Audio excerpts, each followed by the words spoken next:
Bonjour à tous, Bonjour. merci de votre présence ici. Donc, on va commencer notre webinaire.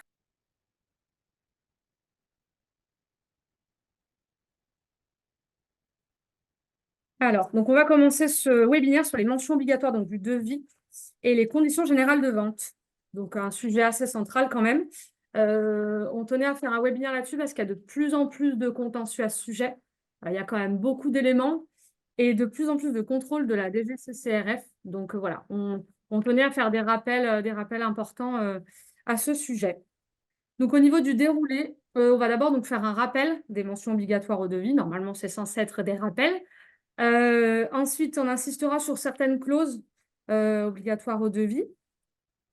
Ensuite, on parlera donc des conditions générales de vente et de la même manière, on fera un focus sur certaines clauses des conditions générales de vente.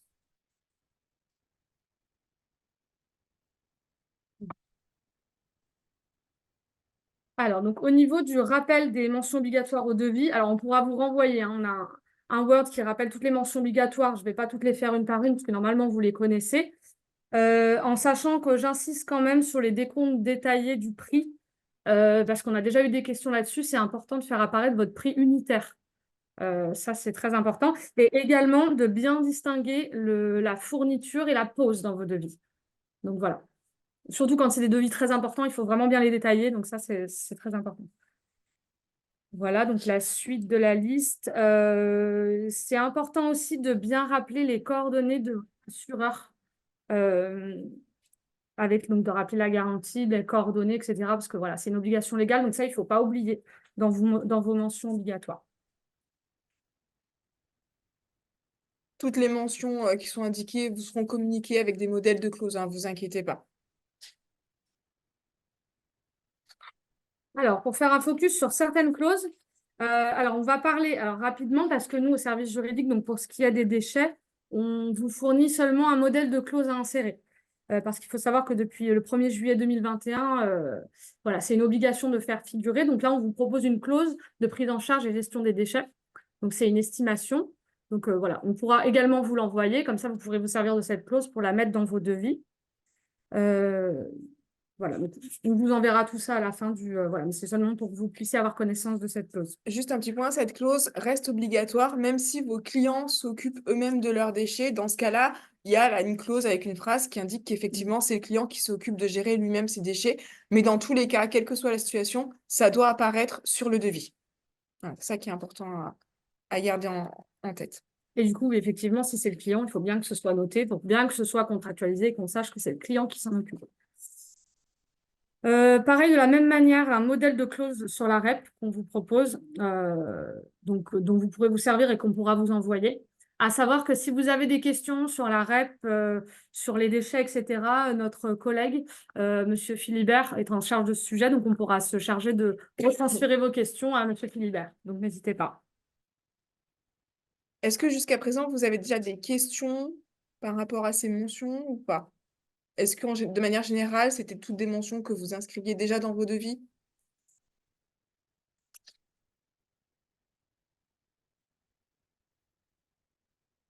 Alors, je vais enchaîner sur donc la question du délai et de la date d'exécution des travaux à la signature du devis.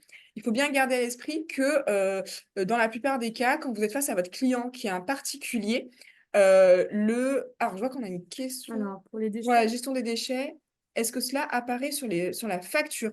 Alors normalement, oui, là c'est vraiment l'idée aussi sur le devis, mais tout ce qui sera bien sûr sur le devis devra également apparaître sur la facture.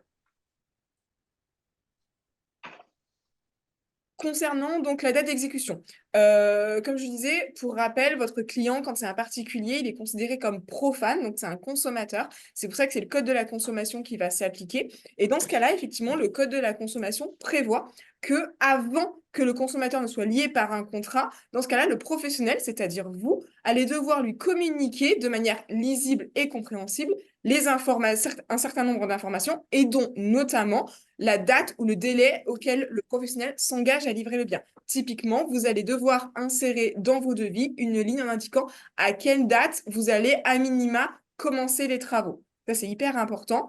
quelle que soit cette date, ça peut être dans les 15 jours qui suivent, dans les 4, 5, 6 mois, éventuellement peut-être même l'année d'après. C'est pas gênant, mais il faut l'indiquer. Puisque la Cour de cassation, la jurisprudence, a déjà considéré que si cette mention faisait défaut sur le devis, s'il n'y avait rien de marqué, s'il n'y avait aucun délai d'indiqué dans le devis, je le répète, à la signature du devis, dans ce cas-là, l'entrepreneur doit l'exécuter dans ce qu'on appelle un délai raisonnable. Et la jurisprudence a déjà considéré que 3 mois, c'était raisonnable, mais pas au-delà. Donc, il faut faire très attention. Si vous avez des clients qui vous demandent d'intervenir un petit peu plus tard, ou si même vous, au niveau de vos plannings, vous savez que vous allez mettre un petit temps avant de pouvoir commencer les travaux, il est très, très important vraiment de mentionner ce délai dans le devis, puisque le client soit informé de cette date d'exécution et de la date prévisionnelle de début des travaux. C'est très important puisque si ce n'est pas fait, s'il n'y a pas de date s'il y a pas de date qui est mentionnée sur le devis et que les travaux ne sont pas exécutés dans ce fameux délai raisonnable de 3 mois, passé ce délai, le client pourrait très bien avoir le droit de se rétracter, c'est-à-dire d'indiquer qu'il n'a plus envie que vous fassiez les travaux. Et dans ce cas-là, il obtiendrait gain de cause auprès d'un tribunal et vous serez obligé donc de stopper le chantier et surtout de restituer l'éventuel acompte qui aurait été versé par le client. Donc, il faut faire vraiment attention à ça. Donc, bien mentionner la date de début d'exécution des travaux dès le devis. C'est-à-dire que si la date n'est pas fixée à la signature de devis, mais postérieurement, il va falloir à minima garder une trace écrite de l'accord du client sur ce délai. L'essentiel, en fait, c'est surtout d'avoir un délai, même s'il est long, d'en mettre un et de pouvoir vous y tenir. Donc, même s'il est long, il vaut mieux en mettre un que ne rien avoir du tout, en fait. Et le mieux, à la rigueur, c'est que ce soit au moins un délai de début de travaux sans vous engager forcément à les finir, mais au moins à les commencer dans tel délai. Et n'hésitez pas, s'il y a un changement qui doit être fait, de la même manière, on pense toujours avenant. Voilà. Si vous voulez modifier, par exemple, le délai d'intervention, s'il y a un souci, il faudra bien évidemment l'accord du client dès lors qu'on doit changer quelque chose, mais voilà, c'est important de bien tout contractualiser. Et ça répond à la question du chat. Est-il possible de décaler cette date une fois fixée? Voilà. Oui, soit en accord avec le client, soit via un écrit ou un avenant, ou éventuellement cas de force majeure, type intempéries météorologiques, etc. Mais dans ce cas-là, effectivement, il faut absolument l'acter par écrit. C'est un cas de force majeure. Alors, je vois qu'il y a une question avec le... Alors, si un mail pour la date de début de travaux fonctionne. Alors, le problème du mail, c'est que là, on ne sait pas s'il y aura eu un accord ou non du client. Donc, en fait, l'essentiel, c'est que si vous avez une date d'exécution qui est notée dans vos devis et que vous voulez le modifier, il faudrait un avenant, quelque chose qui est signé, qu'on prouve qu'on a l'accord du client. Le mail, c'est bien, mais vous ne pourrez pas prouver que votre client était d'accord. Si on s'en rapporte vraiment au texte, l'idée, c'est qu'il doit avoir l'idée de la date à laquelle vous allez commencer les travaux au moment où il s'engage et donc à la signature du devis. C'est pour ça que c'est très important, idéalement, de mettre cette date dans le devis. Parce que sinon, 3 mois, après, vous êtes pris court. S'il y a un contentieux et qu'on estime que c'est 3 mois par le juge, voilà, c'est assez court. Est-ce qu'il y a d'autres questions sur cette problématique? Ensuite, concernant les modalités de paiement. Alors là, c'est important. Alors nous, on vous propose après une clause. Donc d'abord, le règlement de travaux sera effectué de la façon suivante. Alors très souvent, classiquement, c'est 30% à la commande. Ensuite, vous pouvez mettre ce qu'on appelle la facturation à l'avancement. Alors, il y avait une autre question. Et lorsque le client repousse les travaux. Alors là, ça dépend de la demande du client. Déjà, est-ce que vous avez une demande écrite? S'il vous demande quelque chose et qu'il vous demande une modification, c'est de la même manière. Il faut procéder par avenant. Vous notez que le client souhaite une intervention plus tard. Donc, il y a un écrit que vous co-signez avec le client. Et comme ça, vous avez une preuve écrite que c'est bien le client qui vous a demandé, qui était d'accord pour repousser les travaux. Le tout, c'est d'avoir des écrits et des signatures. Hein. C'est toujours l'idée de fond. Voilà, donc pour en revenir aux modalités de paiement, donc pour la facturation à l'avancement, alors là, après, ça dépend de votre façon de fonctionner, de vos façons de présenter vos devis. Mais par exemple, vous pouvez noter 60% aux 2 tiers des travaux, ou alors découper vos travaux, si par exemple c'est des travaux importants, par poste 1, poste 2, et qu'à chaque poste de travaux, vous allez solliciter le paiement. Le tout, c'est que le client se rende compte à quel moment on va lui demander de payer. Il faut que ce soit du coup de façon la plus précise possible. Vous pouvez également indiquer que ce sont des situations mensuelles. Donc voilà, c'est assez libre. Le tout, c'est d'être précis et de bien le noter dans la facturation à l'avancement. Il ne faut pas juste laisser, parce qu'on l'a déjà vu, laisser facturation à l'avancement, 2 points. Il faut compléter. C'est très important puisque si vous n'avez pas indiqué cette Oui. mention de facturation à l'avancement, et bien dans ce cas-là, si vous envoyez des factures, ce qui est tout à fait possible, mais que le client ne les règle pas, bah, vous n'aurez aucun droit, par exemple, de suspendre le chantier tant que le client n'aura pas payé cette facture à l'avancement et vous serez dans l'obligation contractuelle de finir le chantier, d'attendre de faire la facture finale et d'attendre que le client vous règle la facture finale pour pouvoir finir donc le chantier. Un acompte de minimum 40%, c'est bon aussi. Oui, il n'y a pas Oui. de règle sur le C'est pas que ce montant, soit abusif, entre c'est 30 et tout. 40, Voilà, voilà. Il n'y a pas de difficulté là-dessus. Et voilà, c'est vrai que ça peut vous protéger contre les impayés dans le prolongement de ce que disait Alexandra, parce qu'effectivement, si vous avez une bonne facturation à l'avancement qui est prévue, et ben, du coup, vous pouvez petit à petit demander le paiement et ça vous protège un petit peu contre les impayés et ça vous permet de suspendre votre exécution en cas d'impayé. Donc, c'est intéressant. Et ensuite, bah, voilà, le solde de la réception de la facture finale.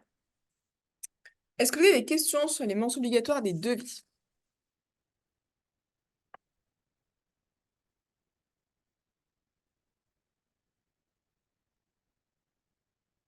Alors, on va enchaîner avec les conditions générales de vente. Les conditions générales de vente donc, doivent être forcément annexées et transmises en même temps que le devis et surtout, bien sûr, pour vos clients particuliers. Je le répète encore une fois, vos clients particuliers, ce sont des profanes, c'est des consommateurs. Ça veut dire qu'à partir du moment où il y a un litige, une question d'interprétation, si vous ne montrez pas tout ce que vous avez fait pour informer le client de quoi que ce soit, vous aurez tort devant un tribunal. Il faut bien garder ça à l'esprit. C'est vous le professionnel, c'est à vous de donner les informations au client. Donc, ces conditions générales de vente doivent être bien sûr signées et paraphées, comme tout document contractuel, comme un devis. Alors, je vois qu'on a une question. Sommes-nous obligés de préciser les marques des matériaux utilisés? Alors, Il y a eu effectivement, un arrêt c'est mieux. récent. Il y a eu un arrêt récent là-dessus. Alors après, c'est vrai qu'il faut qu'on se penche dessus, mais c'est bien mieux d'avoir une marque parce que, par exemple, si vous mettez telle marque et que c'est pas la bonne et que finalement le client s'en rend compte et qu'il n'est pas content de vos travaux, ça pourrait vous être reproché. Parce que de la même manière, dans votre contrat, le devis, dès lors qu'il est signé, ça forme le contrat. Donc tout ce qui est dans votre devis, vous vous y engagez. Donc si vous notez telle marque dans votre devis et que finalement vous en mettez une autre, et qu'il y a préjudice pour le client par la suite, effectivement, ça pourrait vous être reproché de ne pas vous être conformé à votre devis. Donc, effectivement, voilà, si vous précisez la marque, et c'est mieux, il faut vous y tenir. Alors, si le client signe le devis et que les CGV sont au dos, faut-il qu'il les signe aussi? Alors, effectivement, il y a la question du recto verso. À mon sens, à notre sens, effectivement, il faut qu'il les signe également, puisque après, il va falloir effectivement prouver que c'était bien au verso. Il a très bien pu juste les lire. Donc, idéalement, vraiment, vous faites signer les CGV en même temps que les devis. Ça, c'est hyper important. Alors, donc, pareil, dans mon cas, les CGV sont présentés directement à la suite du devis en page finale.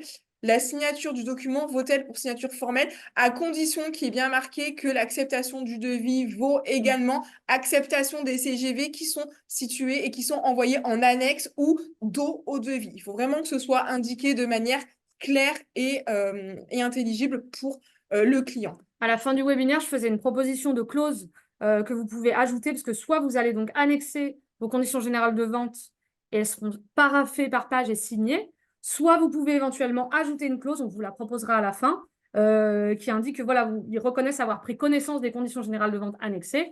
Voilà, donc c'est l'un ou l'autre. Après, c'est vrai que dans l'idéal, c'est mieux de les signer et de les faire parapher. Après, il y a toujours cette phrase possible, bon, bien évidemment en annexant les CGV, qui démontre que vous avez bien remis les CGV et que le client atteste en avoir pris connaissance. Alors, je vois qu'on a une question supplémentaire sur les marques. Souvent, nous, on marque la marque et ou équivalent est valable. Alors, il n'y a pas que la marque. L'idée, c'est que le client doit savoir ce qu'il achète auprès de vous. Donc, il faut qu'il y ait éventuellement la marque, mais aussi les caractéristiques techniques du produit qu'il achète. Donc, c'est pour ça que, comme le disait Margot en début de webinaire, il faut absolument être le plus précis, le plus détaillé possible sur les produits que vous vendez, puisque il existe des litiges, et c'est pas des cas d'école, il existe des litiges sur, par exemple, la couleur d'un lavabo, parce que c'est la marque Intel, mais la couleur n'a pas été mentionnée, et finalement, le client donc se plaint de cette couleur. Donc, il faut être le plus détaillé possible.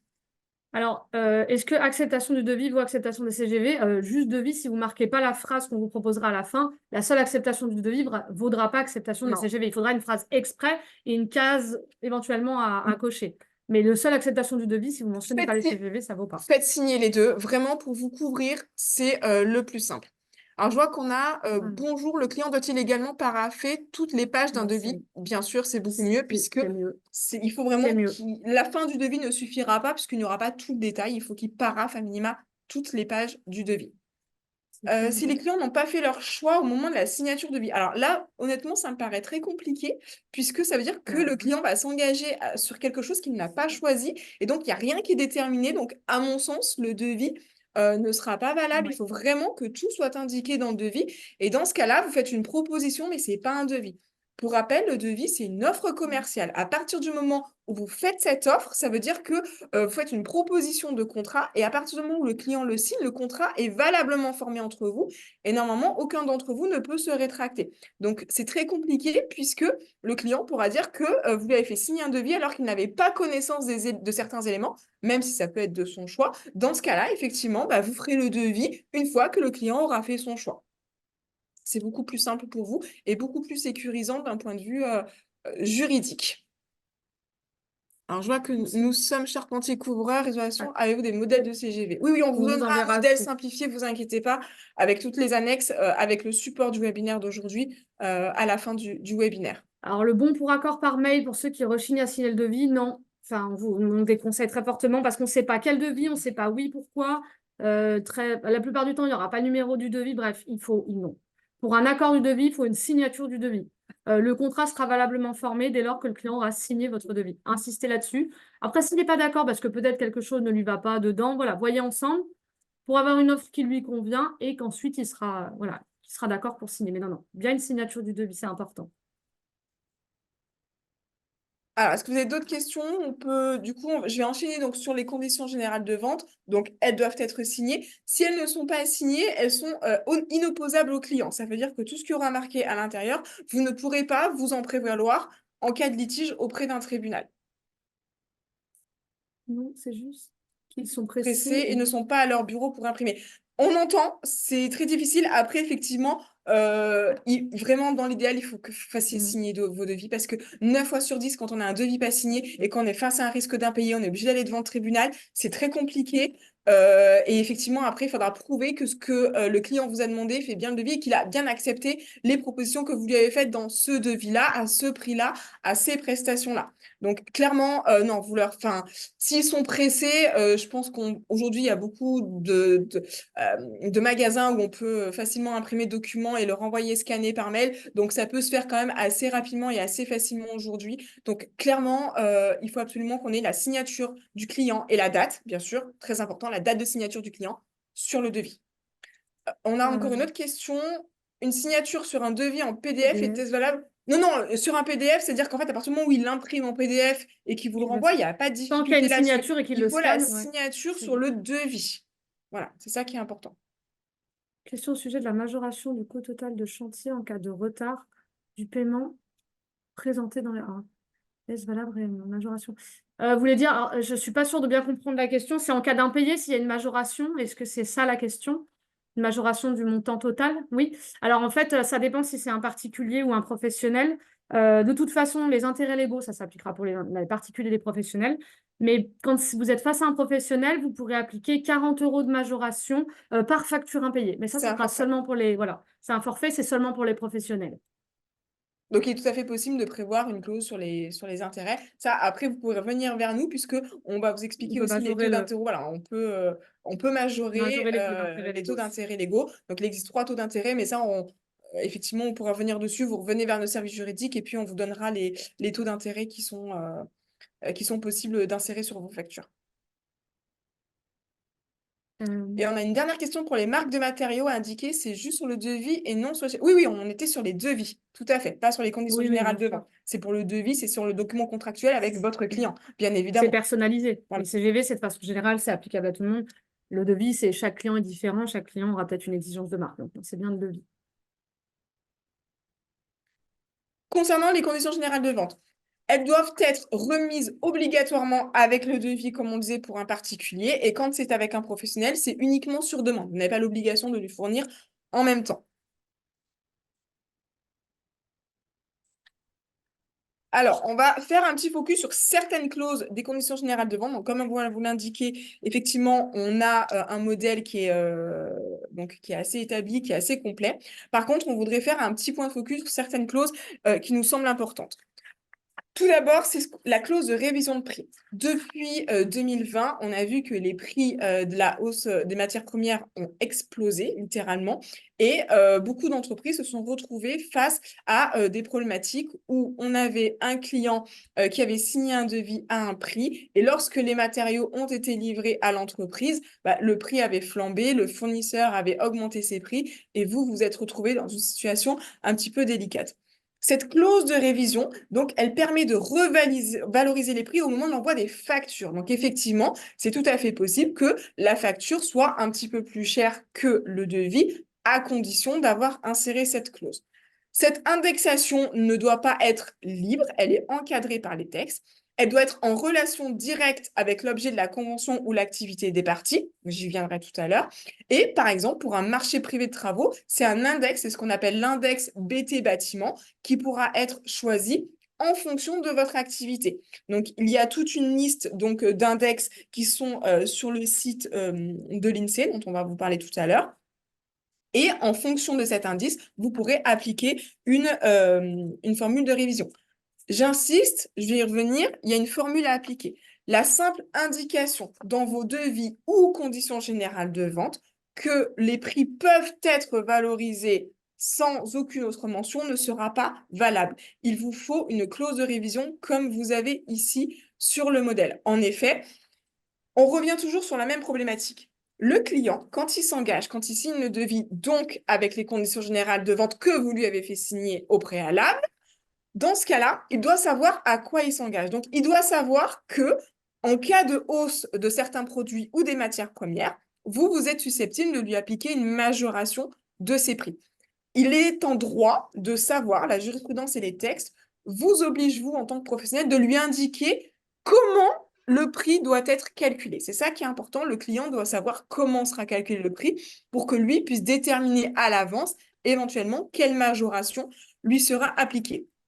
Donc, la formule de révision de variation des prix est indiquée juste ici. Donc, c'est P, donc c'est le nouveau prix. Donc, c'est l'indice, P0, c'est le prix initial, donc c'est votre prix de départ, donc normalement le prix du devis, que vous multipliez par donc l'indice, donc c'est l'indice à publier à la date de facturation, donc c'est le dernier indice au moment où vous facturez, sur l'indice à publier à la date du devis. Donc, c'est toujours un rapport entre les éléments fournis lors du devis et les éléments qui seront fournis lors de la facturation.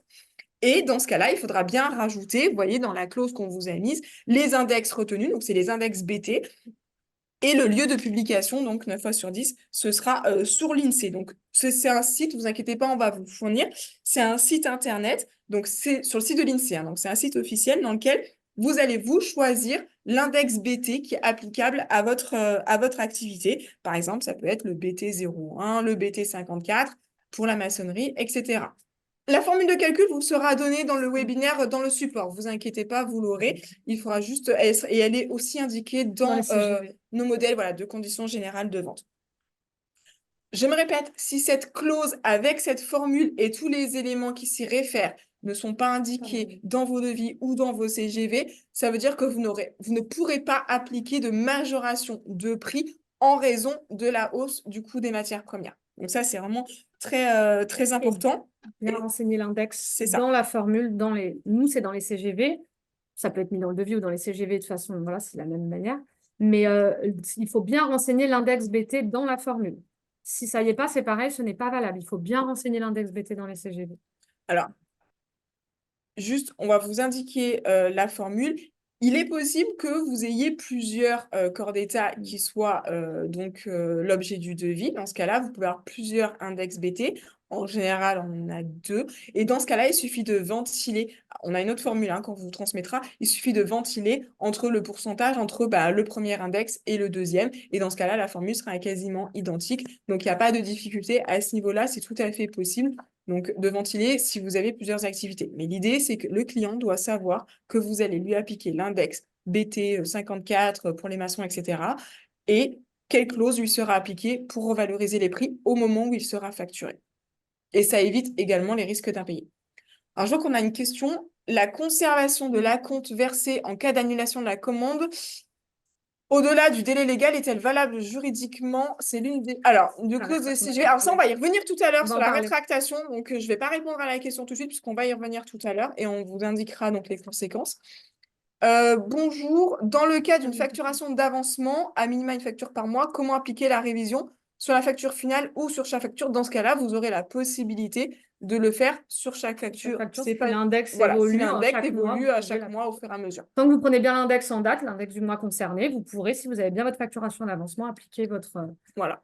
voilà, Mais normalement, index. la facture finale devrait être, enfin, sur la facture finale Tenir devront compte. être déduites les factures précédentes. Normalement, que vous fassiez soit sur la facture finale, soit sur chaque facture, ça ne devrait pas avoir d'incidence, mais en tout cas, juridiquement, c'est tout à fait possible.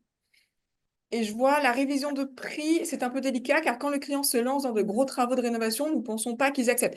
C'est tout à fait possible qu'ils n'acceptent pas, mais au moins vous serez sécurisé juridiquement. Après, il faut aussi pouvoir expliquer à votre client que ça vous protège aussi et que compte tenu du contexte actuel qui sont dans les médias et dont tout le monde est au courant, même les clients, il faut leur expliquer que vous êtes aussi soumis à ces fluctuations de prix et que donc c'est tout à fait possible de faire. Cette clause n'est pas obligatoire, c'est-à-dire que même si elle est indiquée dans vos CGV, vous n'êtes pas, vous, en tant que professionnel, obligé de l'appliquer. Mais elle vous permet, si vous l'appliquez, en cas de faire face à un impayé, de pouvoir aller rechercher cet impayé auprès d'un tribunal en cas de non-paiement de la part du client. Donc c'est hyper important. On a une autre question. L'indice valable au Mhm. moment de la facture peut être inférieur à celui du devis. Le client peut-il nous l'opposer? À partir du moment où vous C'est avez une clause de contractuel. révision de prix, oui, c'est C'est contractuel. Ça contractuel. marche dans les deux sens, à la hausse comme à la baisse. Donc, il faut faire attention à ça. C'est un risque. Après, voilà, c'est un risque à prendre, mais C'est ça, effectivement, ça peut arriver dans ce cas-là. tout à fait. Et le chef d'entreprise doit normalement Euh, prévoir éventuellement, effectivement, mais c'est toujours mieux dans les relations commerciales d'expliquer à votre client, voilà, on a cette clause, on peut s'en prévaloir ou pas, ça relève de votre choix commercial et stratégique, mais voilà, vous pouvez tout... L'idée, c'est d'avoir cette clause qui vous protège, et comme ça, si vous l'utilisez pas, dont acte. Par contre, si vous l'utilisez, au moins, votre vous la- client ne pourra pas, c'est ça. à condition qu'il ait signé les CGV, sinon, ça lui est inopposable, hein. Je répète encore tout à l'heure. On aura des CGV en modèle. Alors, en fait, non, c'est pas adapté par métier parce que ça s'adapte à. C'est pas spécialisé par métier ou par branche. C'est vraiment. Enfin, c'est pour le bâtiment, mais c'est pas pour chaque métier différent. Donc, ce sera adaptable à chacune de vos entreprises. Est-ce que vous avez d'autres questions sur cette clause de révision de prix en particulier?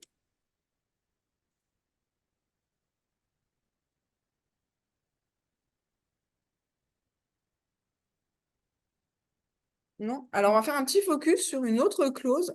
Ok, parfait. Alors, la médiation de la consommation. Donc, on l'oublie un petit peu de temps en temps, mais ça reste une obligation. C'est une obligation d'adhérer à un centre de médiation quand même depuis janvier 2016. Donc, c'est pareil, on le fait figurer dans nos conditions générales de vente. Ça peut également figurer dans le devis, mais c'est plus simple que ce soit dans les conditions générales de vente. Donc, il faut conclure une convention avec un médiateur de la consommation agréé. Alors, à savoir que selon vos départements, il y a des partenariats qui existent avec des tarifs préférentiels. Donc, à ce sujet, je vous inviterai à revenir vers nous ou à revenir directement vers votre CAPEB pour connaître les tarifs en vigueur. Sinon, vous pouvez choisir librement vos médiateurs sur un site officiel du gouvernement. Mais voilà, il faut bien avoir à l'esprit que c'est une obligation.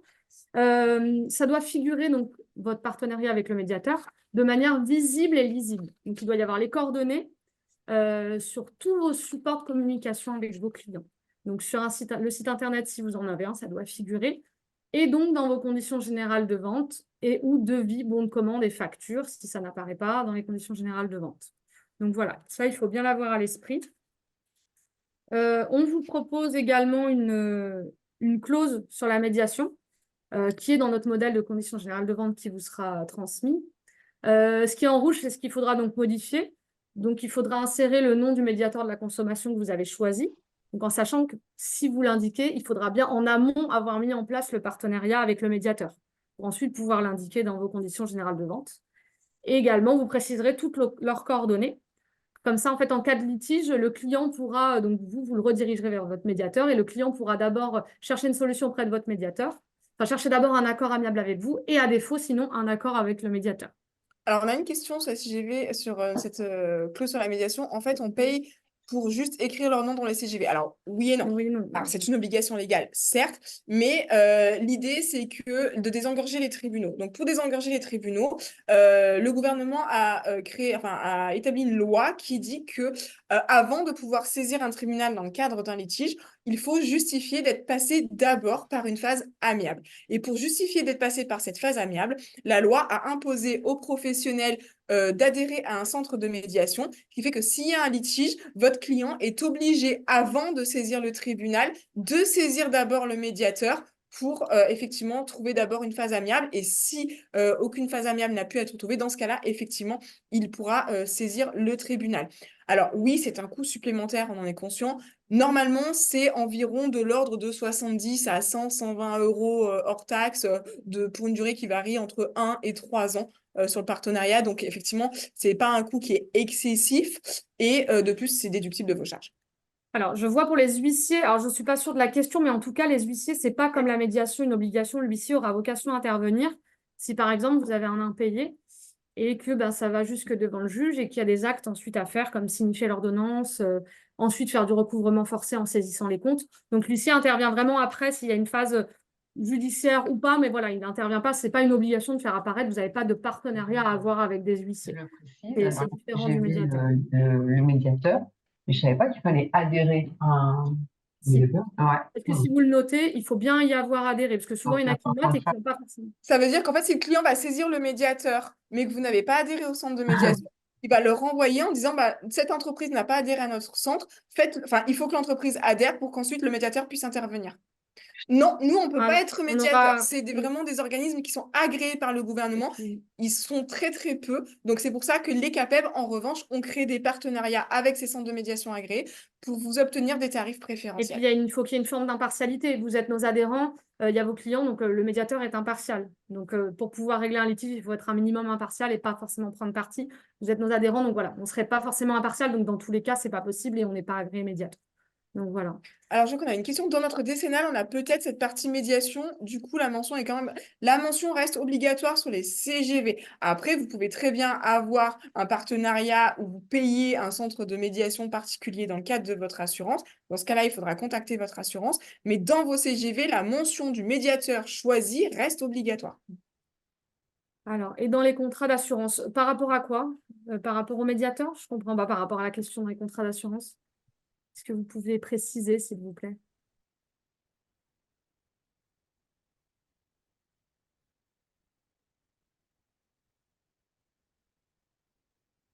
Je crois que c'était Bernadette Boursier qui avait la question pour les contrats d'assurance.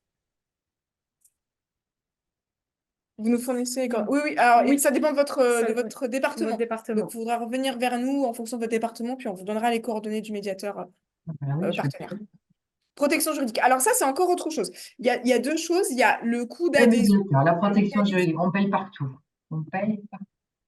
Ça, je ne vais pas vous contredire là-dessus. Effectivement, l'idée, c'est que vous avez d'abord l'adhésion au service de médiation, au centre agréé de médiation qui reste obligatoire, etc.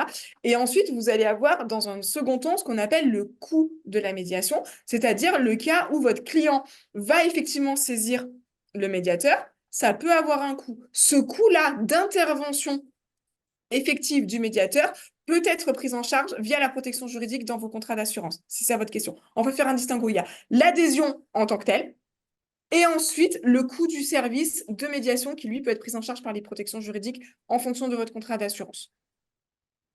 Est-ce que ça répond à votre question?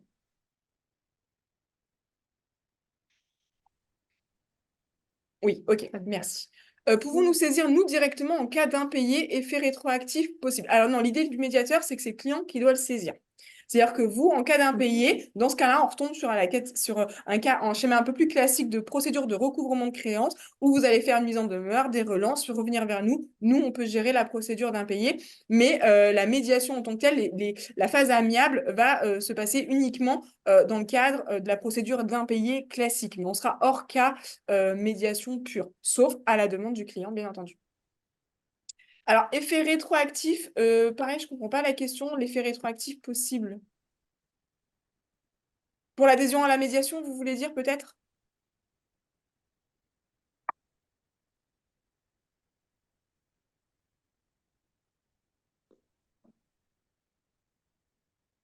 Non, pour les litiges antérieurs. Alors, normalement, non. Le but, c'est de régler. Alors, le problème, c'est que si vous avez un litige en cours qui a débuté avant votre adhésion à la médiation, il peut y avoir le problème du fait que si vous avez adhéré, je ne sais pas moi, au 30 avril et que votre litige est né le 2 mars, c'est vrai qu'on pourrait vous opposer le fait que votre litige est né antérieurement. Après, je pense que ça dépend des contrats avec les médiateurs. Et si le litige est toujours en cours, voilà. Après, il faudrait voir directement, je pense, avec le centre de médiation à ce moment-là. Après, ça nous paraît possible qu'effectivement, tant que le dossier n'est pas arrivé devant le tribunal, il est tout à fait possible d'avoir recours à une phase amiable. Tant que le litige est toujours en cours, C'est ça. je pense que la phase amiable est toujours envisageable.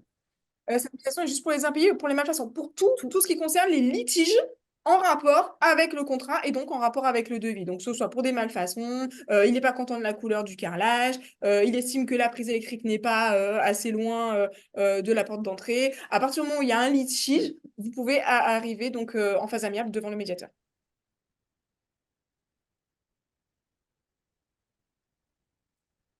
Est-ce qu'il y a d'autres questions au sujet de la médiation? Oui.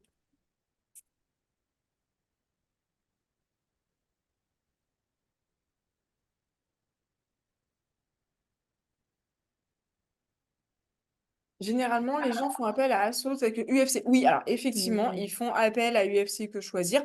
Ça reste aussi des associations qui peuvent faire défendent. office, mais elles ont quand même plus tendance, effectivement, à consommateurs. défendre les consommateurs. Donc, on n'est plus dans le cadre d'une médiation impartiale. Elles vont plus avoir tendance à vouloir éventuellement faire des conciliations qui sont différentes des médiations.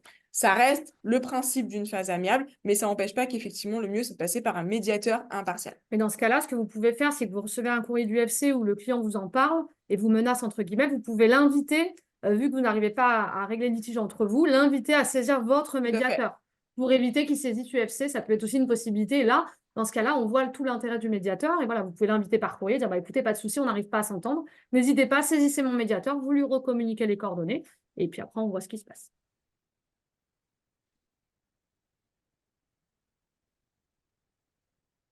Alors, du coup, je vais en profiter pour... hop. Ah, si, on a une question. Rien à voir avec ce point, mais avez-vous prévu d'aborder les travaux supplémentaires? Y a-t-il une mention qui permet d'introduire cette notion de travaux, par exemple, dans le cas de gros travaux de rénovation? Travaux supplémentaires, avenant. Avenant. Voilà. Si c'est pas prévu au devis. Il faut absolument faire un autre avenant, puisque les travaux supplémentaires, dans tous les cas, même si vous prévoyez une phrase dans vos devis en disant que des travaux supplémentaires peuvent être faits, le client va devoir accepter, comme au début des travaux, les travaux supplémentaires, leur prix, la quantité, le détail. Donc, il faudra absolument faire un avenant. C'est, selon nous, essentiel. Modèle d'avenant. Oui, je crois qu'on en a un ouais. modèle d'avenant, ou sinon, vous pouvez faire très bien, c'est tout à fait possible de faire un autre devis. Annuler et remplace Voilà, le devis ou même initial. un autre devis supplémentaire, uniquement pour ces travaux supplémentaires. C'est tout à fait possible. Et qui reprendra toutes les mentions obligatoires qu'on a vues auparavant.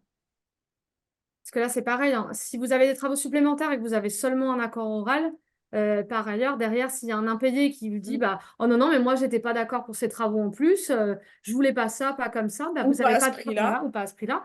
Et du coup, vous n'avez pas de preuve de l'accord du client. Et derrière, s'il y a un impayé, vous aurez du mal à le faire condamner devant le juge pour qu'il vous paye quelque chose qu'il n'a pas, dont vous n'avez pas la preuve qu'il a accepté. Donc, c'est vraiment important de faire des avenants. C'est une entreprise qui serait... Ah bah, j'y arrive sur le droit de la rétractation. Bonne transition. Voilà. Alors, du coup, sauf s'il y a d'autres questions, je vais enchaîner avec la rétractation.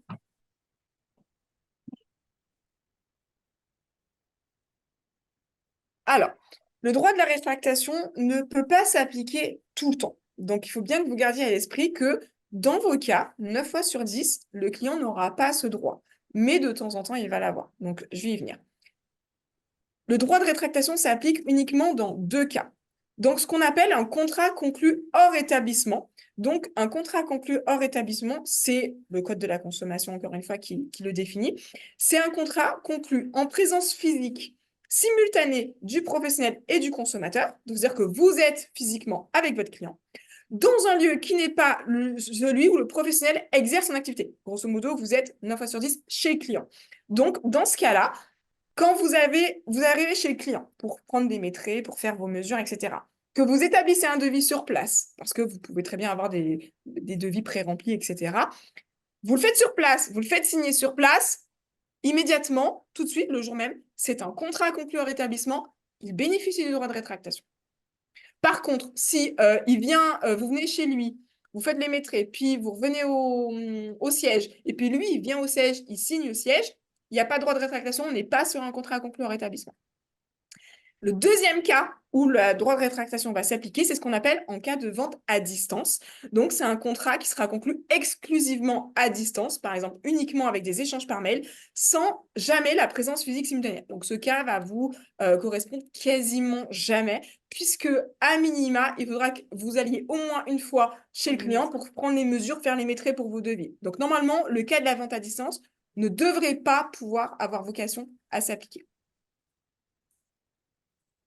Alors, qui peut se rétracter? Alors, pour les clients particuliers, ils peuvent se rétracter, donc à condition qu'ils bénéficient toujours de ce droit de rétraction, dans un délai de 14 jours. Et ce délai peut partir à compter de la conclusion du contrat. Alors, en cas de contrat de vente, c'est à partir de la livraison du bien, mais 9 fois sur 10 sera à compter de la conclusion du contrat. La conclusion du contrat, c'est-à-dire la date à laquelle le client va signer le devis. C'est pour ça que tout à l'heure, quand on parlait de la signature de devis, c'est important aussi d'indiquer la date de signature. Alors, je vois qu'on a une question, sauf pour les constructions neuves. C'est par rapport à quelle question?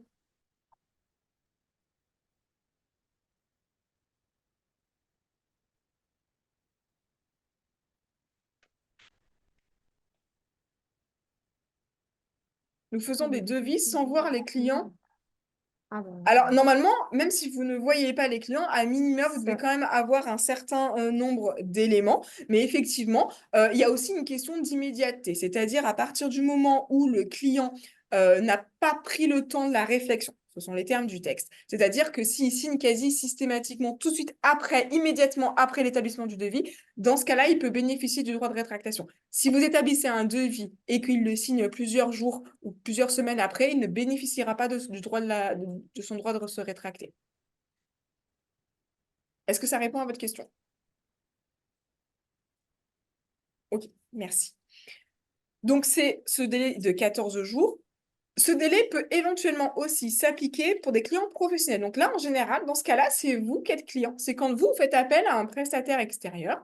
Et dans ce cas-là, vous pouvez vous bénéficier du droit de rétractation, qui est toujours de 14 jours. Par contre, il faut remplir 3 conditions cumulatives qui sont le devis est conclu en rétablissement. Donc là, on ne change pas.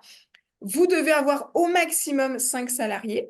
Et bien sûr, l'objet du devis ne doit pas rentrer dans le champ d'activité principal de votre entreprise. En général, ça va se passer quand vous êtes sur des fournisseurs pour acheter une imprimante, Ceux qui n'ont pas de lien le avec fournisseur voilà. Internet, etc. Si Il vous n'y a pas de êtes lien menu- avec votre activité. Si vous êtes menuisier, il ne faut pas que ce soit pour acheter des planches en bois. Hein. Alors, Vous voyez pour les foires, j'y ça- reviendrai tout à l'heure. Donc, dans ces cas-là, effectivement, le client bénéficie d'un droit de rétractation de 14 jours. Attention, attention, attention. Si jamais le client est censé pouvoir bénéficier de ce droit de rétractation, mais que vous ne l'avez pas mentionné dans le devis, dans les conditions générales de vente, avec le petit formulaire qui va bien en disant « je me rétracte », etc. Dans ce cas-là, le délai, il n'est plus de 14 jours, il est de 1 an et 14 jours. C'est-à-dire qu'en fait, on va rajouter une année à ce délai. Donc, ça peut être très important. Ça veut dire que si le client a le droit de se rétracter, il ne l'a pas fait dans les 14 jours. Il vient se rétracter et même 6 mois après, à partir du moment où vous ne pouvez pas prouver que vous lui avez dit qu'il avait le droit de se rétracter, eh ben, il peut se rétracter, le contrat, il saute et vous devez restituer la Un truc que je ne mettais pas. Pardon? Comment? J'ai pas entendu la question. C'est surtout, je crois avoir entendu, moi je ne le fais pas. Je ne suis pas sûre, mais je pense de toute façon, si vous avez nos modèles de conditions générales de vente, il y a le bordereau de rétractation et les détails là-dessus. Donc dès lors qu'il y aura droit, ce sera fourni dans nos conditions générales de vente avec le bordereau. Il pourra se rétracter en signant le bordereau. Alors, Il aura l'information. je vois qu'on a une question, je pense que c'est sur savoir si on est sur un contrat en rétablissement. Vous dites quand le devis est envoyé par mail après rendez-vous chez le client et que le client le valide et le renvoie signé par mail, quelques jours après, effectivement, pour moi, on n'est pas dans le cadre d'un Parce qu'il y a pas contrat en d'immédiateté. rétablissement, il n'y a pas d'immédiateté. Il y a eu une présence physique, mais uniquement pour faire les mesures et prendre les métrés. Et dans ce cas-là, même s'il vient signer au bureau, pour moi, dans les 2 cas que vous avez cités, il n'y a pas de droit de rétractation. Donc, à partir du moment où il signe, le contrat, il est valablement formé, il n'y a pas de rétractation. Et si l'un de vous veut se rétracter, il doit le faire avec l'accord de l'autre. Oui, alors ça suffit que ça apparaisse dans les conditions générales de vente Si elles sont remises. signées. Si elles sont signées, c'est toujours pareil, pour qu'elles leur soient opposables, il faut toujours qu'elles soient signées. Un bordereau est-il Alors, le bordereau en tant que tel, non, mais vous devez lui indiquer la manière façon dont de se il doit se rétracter. Donc le bordereau, c'est la façon la plus simple. C'est ça. Il a juste à le remplir s'il veut se rétracter.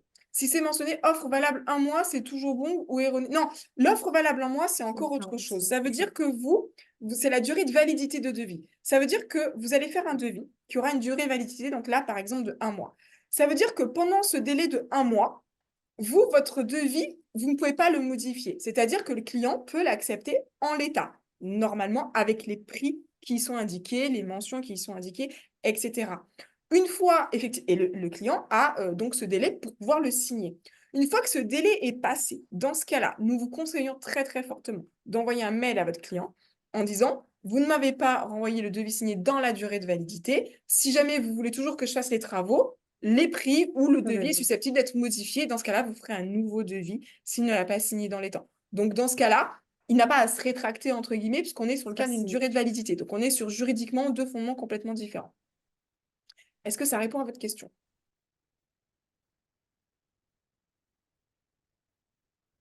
Ok, parfait. Hop. Alors, les foires et les salons, c'est une clause d'exclusion du droit de rétractation. C'est-à-dire qu'à partir du moment où vous faites un devis dans une foire ou un salon, dans ce cas-là, il n'y a pas de droit de rétractation, mais bien sûr, il faut l'indiquer clairement dans le devis encadré, attention, conformément à l'article du Code de la Conso. Il s'agit d'un contrat conclu dans une foire, un salon, et du coup, vous ne disposez pas du droit à la rétractation. Ça suffit. Et dans ce cas-là, effectivement, le client, il ne bénéficie pas. C'est une exclusion légale.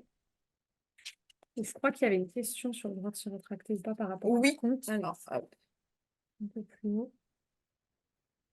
Alors, effectivement, je vais revenir parce qu'il y avait une question tout à l'heure sur le droit de la rétractation. Hop. Elle était peut-être un petit peu haute, si la personne allait peut-être la reposer. Je crois qu'on avait mis.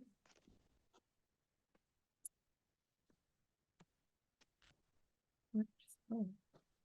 Ah voilà. La conservation de l'acompte versé en cas d'annulation de la commande au-delà du délai légal est-elle valable juridiquement? C'est l'une des clauses de mes CGV depuis quelques années, mais je n'ai jamais eu à l'appliquer. Alors, normalement, si le client peut bénéficier du droit de rétractation, qu'il l'a fait dans les temps, effectivement, vous devez restituer l'acompte.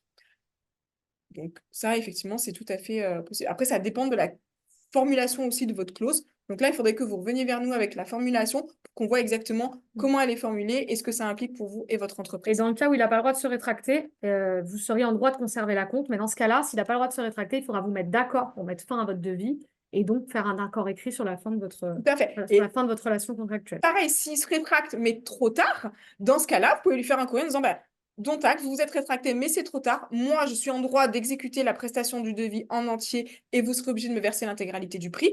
On peut trouver un accord à l'amiable. Je ne fais pas les travaux et je garde l'acompte en compensation.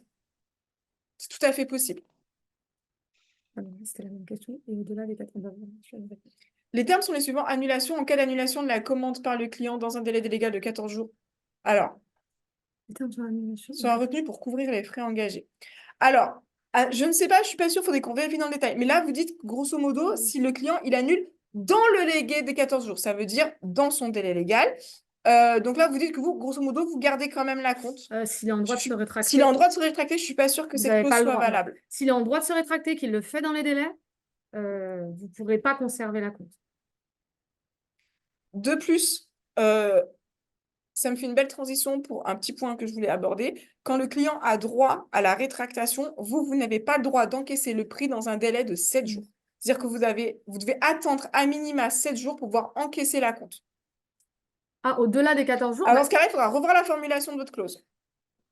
Et puis, c'est toujours pareil, ça dépend parce que si vous l'avez informé du droit de rétractation, enfin, si vous ne l'avez pas informé du droit de rétractation alors qu'il l'avait, du coup, il aura 1 an et 14 jours. Donc, au-delà des 14 jours, il aura toujours le droit de se rétracter. Donc, il faudra vraiment voir par rapport à votre clause parce que, voilà. Mais vous pouvez revenir vers nous sur la mail de la juridique si vous le souhaitez ou rappeler directement la CAPEB pour nous transférer l'appel et qu'on refasse le point si vous le souhaitez. Ce sera peut-être plus simple individuellement de faire le point. À l'inverse, si un client accepte un devis, est-on dans l'obligation de réaliser la prestation ou peut-on se rétracter? Alors, effectivement, dans ce cas-là, vous n'avez pas le droit de vous rétracter. Donc, ça va dépendre des conditions dans lesquelles, enfin, déjà des raisons pour lesquelles vous ne pouvez pas effectuer la prestation. Mais normalement, le client serait en droit de vous demander de l'exécuter de manière pleine et entière. Et si vous ne pouvez pas le faire, de prendre quelqu'un d'autre à vos frais. Donc, dans ce cas-là, c'est une sorte de négociation qui se met en place avec le client pour trouver une sorte d'arrangement à l'amiable pour essayer de trouver une solution pour qu'on puisse stopper le contrat juridiquement à moindre frais pour vous. Le droit de rétractation, comme je l'indiquais tout à l'heure, ne s'applique qu'aux clients particuliers, donc à ceux qui ne sont pas professionnels, aux clients profanes, aux consommateurs. Vous n'êtes pas consommateur, vous ne bénéficiez de ce droit que lorsque, dans le cas qu'on a vu tout à l'heure, où c'est vous qui êtes, entre guillemets, le client. Est-ce que ça répond à votre question? Est-ce qu'il y a éventuellement d'autres questions sur la rétractation? Ok.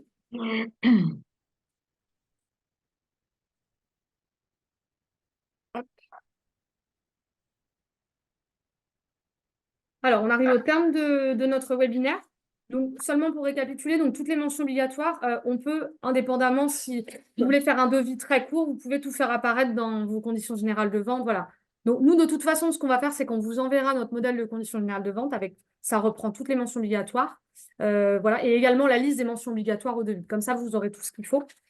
On en a déjà parlé tout à l'heure, mais pour la signature des conditions générales de vente, donc l'idéal, c'est bien évidemment de les annexer au devis, de les faire paraffer et de les signer en bas de page.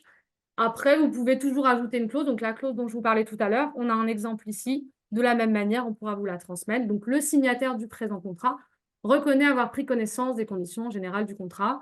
Les conditions générales du contrat ont été mises à sa disposition par le professionnel au moyen de, là, il faudra préciser, donc en général, c'est annexé au devis. Il accepte les conditions générales du contrat en vigueur à la date de conclusion du contrat comme partie intégrante du contrat. Et là, date et une petite case à cocher, comme quoi il a bien pris connaissance et qu'elles sont annexées. Alors maintenant qu'on a fini la partie théorique, on va vous faire travailler un petit peu et on va vous faire des petits cas pratiques. Alors, vous pouvez répondre pareil sur le chat. Donc, premier cas, un devis est signé au siège de votre entreprise. Le client dispose-t-il d'un droit de rétractation? Alors, non. Et pourquoi? Très bien. Très bien, c'est non. C'est non, car il ne s'agit pas d'un contrat signé hors établissement. Alors, deuxième cas.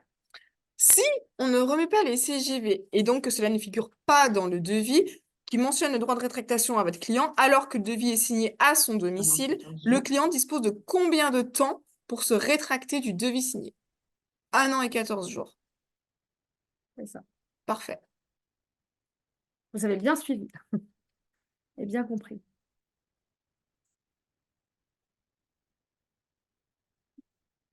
Alors, troisième cas, une clause mentionnant uniquement la possibilité de réviser vos prix est-elle suffisante? Tout à fait. Ce n'est pas suffisant. C'est parfait. Voilà, bien là, et la formule. L'indice avec la formule. Voilà, Parfait. tout à fait. Et dernière question, à défaut d'avoir indiqué un délai d'intervention dans les devis ou les CGV, quel est le délai généralement retenu par les juges comme délai raisonnable? 3 mois. Super. Impeccable. C'est ça. Est-ce que vous avez des questions sur l'intégralité de ce webinaire? Étant donné tous les éléments à faire apparaître sur CGV et avec une police minimale, peuvent-elles... Ah, oui, c'est tout à fait possible. Alors, plusieurs pages, il n'y a pas de difficulté là-dessus. Je crois que nos modèles, ils doivent en faire une ou deux. Oui, c'est deux pas avec les annexes. Ouais, c'est pas trop... Non.